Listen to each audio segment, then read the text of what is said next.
Kia ora, I'm Chelsea Daniels, and this is The Front Page, a daily podcast presented by the New Zealand Herald.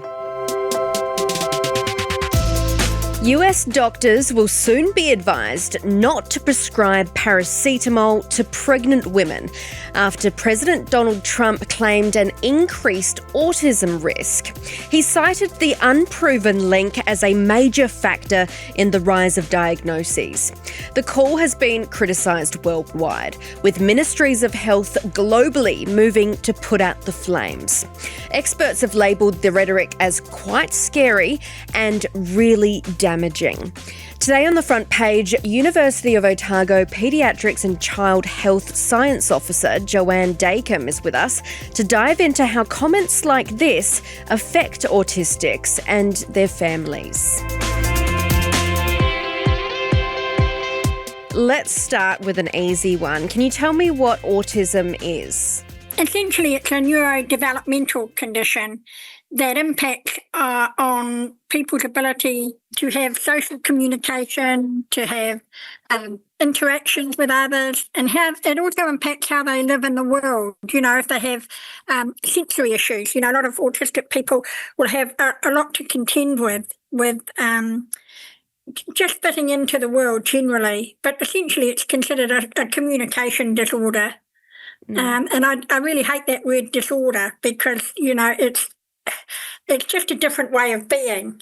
So what would be the proper term to refer to autism as a condition or a person with autism? Well, really, it's up to them how they want to identify. I, myself, and many of the people in my community prefer autistic people rather than people with autism because we consider it an essential part of who we are. It's not a separate thing that we carry around with us or that can be sort of sliced off from us. So we go with identity first language, like the deaf community. Autism doesn't always manifest in the same way though, right? I mean, you often hear about it as a spectrum. Correct. So there is a spectrum and it's not necessarily sort of linear, which a lot of people assume. I identify as splinter skills. So some people might have really high ability in terms of academics, but have really poor social skills. Or some people may be able to recite a lot of knowledge, but yet not be able to do small talk, for example. So it is a spectrum, but it's more like a colour wheel, where you can have different spikes, different sort of percentages across that, if you like, pie chart or colour wheel, about where your skills might lie. And that's why it's so vastly different from one autistic person to another. And I guess that's why it would be frustrating to have, the President of the United States call it something that's wrong or that needs to be fixed. I mean, how did you first feel when you heard something like what Donald Trump said?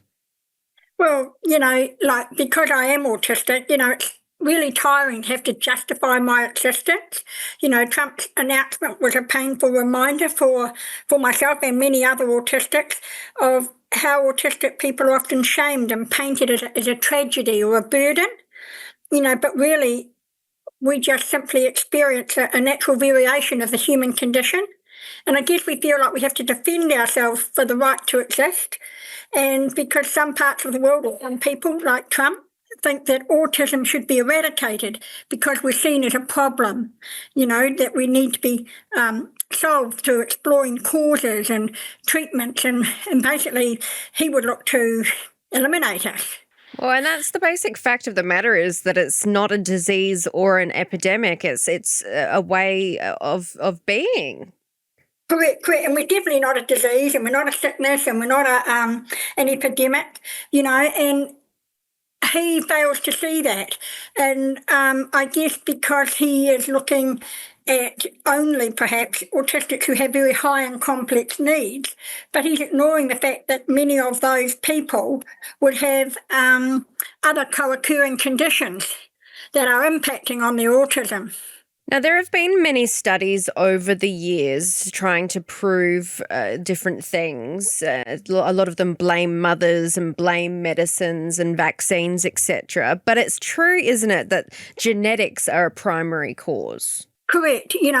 For example, in my family, I'm autistic. My son is autistic, and his oldest son is also autistic. So there's definitely a clear genetic occurrence there. And that would be the same for many, many families where genetics plays a role, not necessarily hereditary, but definitely there's a lot of genetics that come into play. And it's not just one gene. It's a range of genetics, hence the spectrum, but it's also what happens if you have co-occurring conditions and how those genes impact on autism as well. Yes. How do comments and conversations like the ones that came up when Trump said, that pregnant women shouldn't have Tylenol, how does that affect the autistic community and their families, I suppose? Well, like I said, I'm also an autistic mother, so of an autistic son. So I guess it feels like an ongoing trend or a resurrection of the trend of mother blaming that we had in the 1950s. We had refrigerator mothers. Then we've had various things about mothers being blamed for what they ate or what we did or didn't do, and bad parenting. And it's all really damaging for families, and it's really damaging for autistics as well. And the blame rhetoric is really unhelpful in our day-to-day lives. The constant sort of recycling of debunked myths only fuels, stigma and harm for autistic people and their families. And the danger lies in the ideas that get planted in people's heads and the results that might occur. Some mothers might be plunged into despair, thinking, oh, I did this, thinking that it has to have a blame, and there should be no blame attached to it. Autism conversations should instead be about inclusion and support. And in terms of inclusion and support, do you think that there is enough in New Zealand at the moment? There's never enough. There's always more that can be done around inclusion. We need inclusive schools, we need an inclusive curriculum, we need inclusive employment opportunities and practices. We need a range of inclusive supports to really have true inclusion here in New Zealand. So it's got a way to go. We've started, but it's going to be a journey.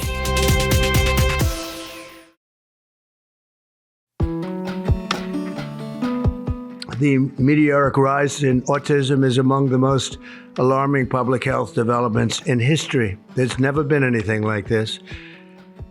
Just a few decades ago, 1 in 10,000 children had autism. So that's not a long time. And I've always heard, they say a few, but I think it's a lot less time than that.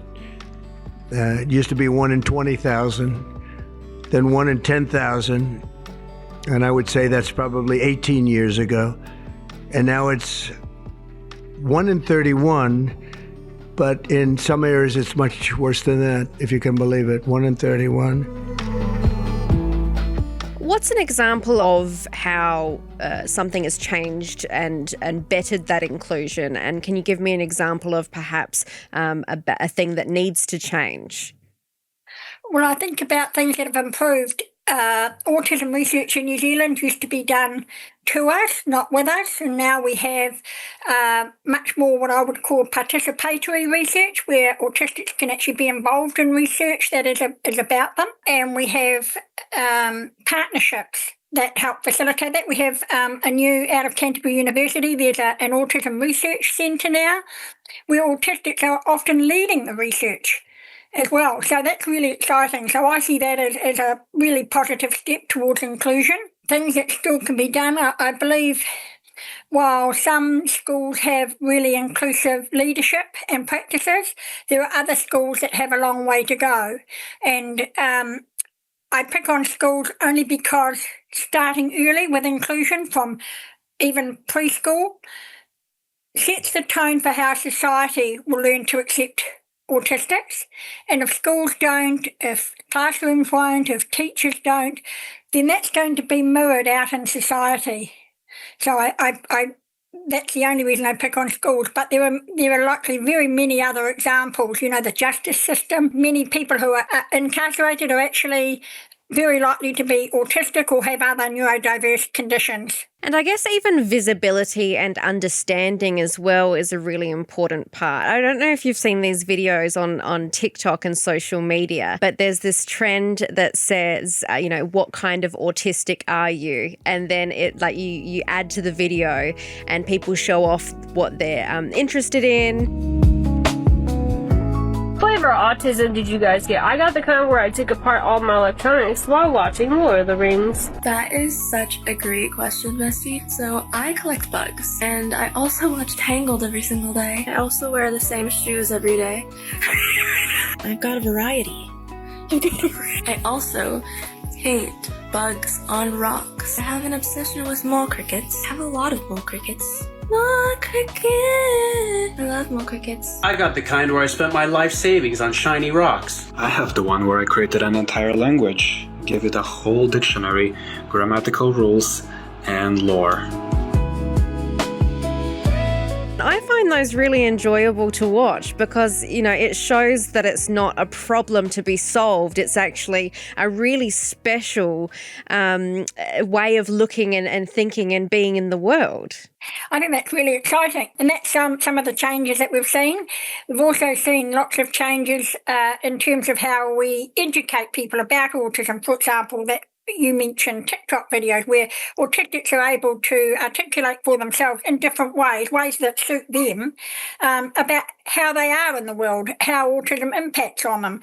And they might talk about the strengths, but they won't deny the challenges, So I think that's really kind of exciting. That's a really big change. Whereas before it used to be organisations talking about us, not necessarily in a very positive way. Nowadays, autism organisations in this country, not necessarily America, but autism organisations in this country have come to that same conclusion as yourself, that it's just a different way of being, and how can we support autistics and their families to grow together on this journey of autism. And in terms of what the conversation that's being had now, you've obviously been working in the space and you're autistic yourself.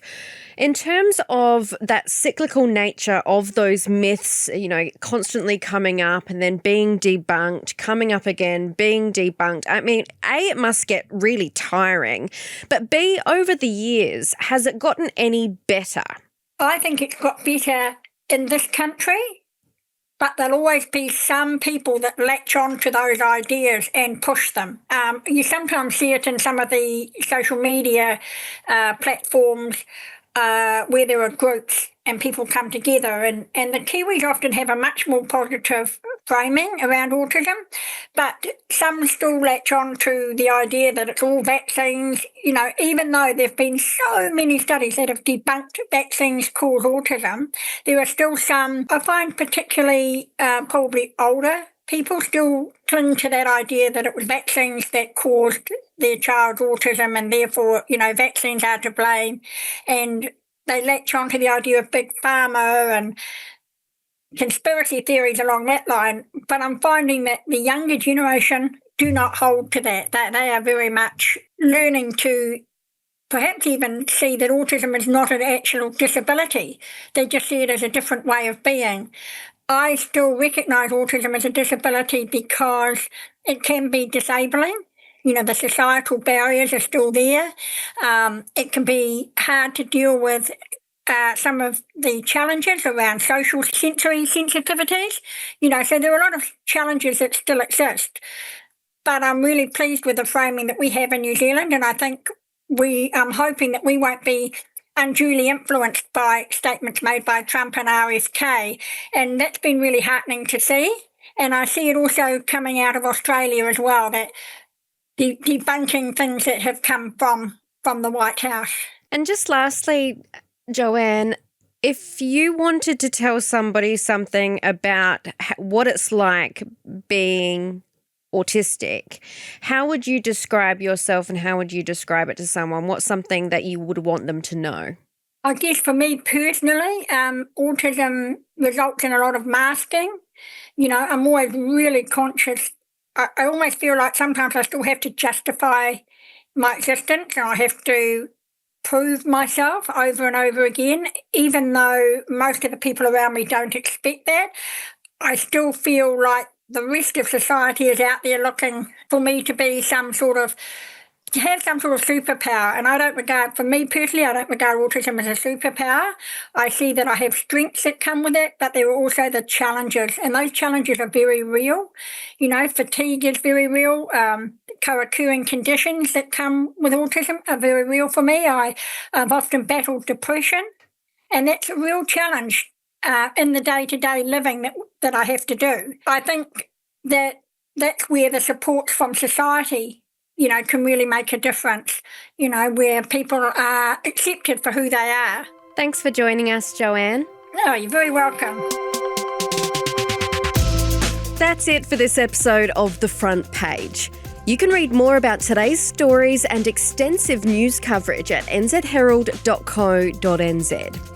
The Front Page is produced by Jane Yee and Richard Martin, who is also our editor. I'm Chelsea Daniels. Subscribe to The Front Page on iHeartRadio or wherever you get your podcasts, and tune in on Monday for another look behind the headlines.